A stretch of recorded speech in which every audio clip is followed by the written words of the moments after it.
Random House Audio presents The 13 American Arguments, Enduring Debates That Define and Inspire Our Country by Howard Fineman. This is Scott Sowers.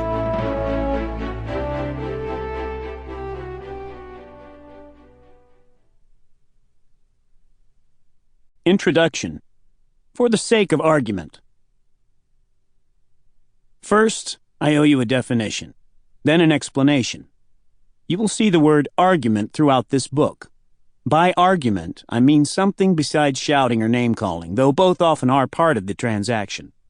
I mean a clash between at least two people, or regions, political parties, candidates, or economic interests, over facts and ideas in the search for answers. In this case, answers to questions about the future and fate of America. The gist, the argument, if you will, of this program is: we are the arguing country, born in and born to debate. The habit of doing so, the urgent, almost neurotic need to do so, makes us unique and gives us our freedom, creativity, and strength. By my count, there are 13 foundational arguments that comprise our public life, hence the title of this program. Rather than argue too much, which is the conventional wisdom's critique, we in fact do not argue enough about the fundamentals. If we fail to draw strength from our argumentative nature, we risk losing what made us great and gives us hope. Our disputes are not a burden, but a blessing. Who am I to make such sweeping declarations? After all, I am neither a scholar nor a historian. I am a reporter, however, and I have been around, literally and figuratively. Long ago, a favorite professor of mine at Columbia reduced his journalistic advice to two words: go there. I've tried, reporting in and about 49 of the 50 states. I'm saving what I expect to be the best, North Dakota, for last. I have covered every presidential campaign and major candidate since 1983. I have covered leaders and stories in other fields as well, from business and entertainment to the environment and communications. Inside the Beltway, I have come to know all quadrants, from the White House to Congress to K Street, to the think tanks, to the hallways of the federal bureaucracy. I also have learned about America by leaving it, traveling in more than 40 countries in Europe, Asia, and Latin America. I have woven my own reporting from the campaign trail and from Washington into the history I have picked up along the way and discovered as I worked on this program. I came to see a pattern. Generalizations are imperfect, admittedly, but they can be useful in sorting out the tribes and nations of the planet. The United States stands out in sharp relief for one reason. We are an endless argument. Even as we arrived, we were asking ourselves, what was the destiny of this place? Was this to be a Christian New Jerusalem, a Dutch speculation, or an English shire? Was everyone welcome and welcome to be free, or were merely the old world chosen? Were there to be borders or none? Central authority or none? A continental nation, or none? A currency and market to call our own, or none? Was the virgin earth a hedged-in garden to be tended in perpetuity, or a limitless, disposable commodity? Was this place a coastal outpost of a global elsewhere, or a new type of nation, its self-sufficient identity waiting to be forged in the woods above the fall line? We forget, or fail to realize, how unlike most of the world we are in this essential characteristic. In China, when Mao died, there was no debate over his legacy. School children were commanded to put their heads down on their desks and cry. In the name of jihad, the Al-Qaeda training manual dismisses all Socratic debates, Platonic ideals, and Aristotelian diplomacy. In America, by contrast, we have been debating our very identity from the first days of our existence. The 13 American arguments bitterly divide us, but they also define, inspire, and ultimately unite us by bestowing legitimacy on hard-fought deals. They are the force that makes us whole and who we are. They produced a civil war, the still smoldering embers of racial tribalism and pitiless economic competition.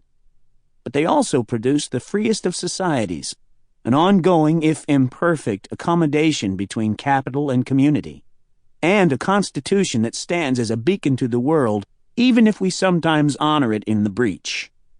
Arguing keeps us moving fitfully forward, toward being worthy of the gifts God gave us. I began my education in the American character in Arguing America as a cub reporter for the Courier-Journal in Louisville. I was eager for any assignment that would send me out into Kentucky. I believed then, and still do, that the real country was out there somewhere, which is how I came to cover the Mountain Laurel Festival in eastern Kentucky. Every Memorial Day weekend, the town of Cumberland, far up in the mountains, staged a parade and beauty pageant to welcome the spring and its flowers. The governor would fly down to preside. As the Commonwealth's only statewide paper, one with a deep commitment to Appalachia, the Courier-Journal felt obliged to publish its own, not from a wire service, picture and story. Only one problem. No one on the city or state desk wanted to waste his precious holiday on what seemed a merely ceremonial assignment. I did, of course, if for no other reason than I would get to fly to Cumberland in the paper's own twin-engine airplane, piloted by the legendary Billy Davis, Jr. For decades, Billy had been documenting the region from the air. Flying low, he would throw open the window on the pilot side door, bank to the left by steering with a special set of foot pedals, and aim his huge Graflex camera at whatever story was down below. In the late 1960s, that story was strip mining and the ravages of what was then a fast-growing and largely uncontrolled part of the coal industry. No one had ever photographed the devastation so dramatically. The scarred hillsides, the rubble in the creeks, the vegetation shriveled by acid drainage. Billy documented it all, which was one reason why the paper had won a Pulitzer Prize for its coverage of the issue. Looking back, I regard Billy as a journalistic role model. He took pride in a landscape he viewed as his own, if for no other reason than that he had seen it all. On the way back, he added another leg to the itinerary. "Howard," he said with a flourish, "let's go see the Cumberland Gap." Even a rookie from Pittsburgh by way of New York understood the significance of that declaration. I was about to see, from a unique vantage point, one of the most historic features of the American landscape, the dip in the Appalachians through which Daniel Boone led his band in 1775. We flew southeast across an undulating carpet of green, the folds of mountains highlighted by shadows in the low-angled late afternoon sun. Soon enough, our destination loomed ahead, a long, hammock-shaped dip in the line of hills. The gap looked like the place God had put his boot on a fence and told his flock to cross. I could see why Boone and his Transylvania company had come this way. It was the only way they could come, through the Khyber Pass of the New West. I assumed we would get a look from well above the gap, but Billy had a different flight plan in mind. "Hang on," he cried as he nudged the controls forward. Down we went to just above the treetops. "Now this is the Cumberland Gap," he said as we roared through. There was no time for a picture, and no need. Boone had been heading to a place of new beginnings, one that was simultaneously connected to and cut off from the established towns of the coast. The Gap was a signal geological feature of what became, and remains, an age-old bitter tug-of-war between the old ways of the ocean-facing Europe-oriented east and the new ways of a frontier in which all the reference points were purely, inwardly American. The land Boone settled became a fertile ground for agitation, change, controversy, and war.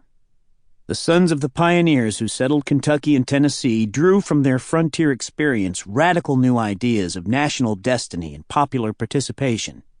Henry Clay's national system of federal public works, which challenged the role of the then dominant states. Andrew Jackson's new populist theory of direct democracy, including the chrysalis of modern campaign politics. I got a sense of the ardor of that frontier politics later when I covered the coal industry in the same mountains over which Billy Davis had flown me. When the United Mine Workers of America went on strike, the rank and file in eastern Kentucky were among the most reluctant to make a deal. In a nasal twang, they sang the folk song, "Which Side Are You On, Boys?" The title expressed their combative worldview. They were suspicious of the coal operators, of course, but more so of the distant companies up east that owned the mineral rights and traded the stock that controlled the mines.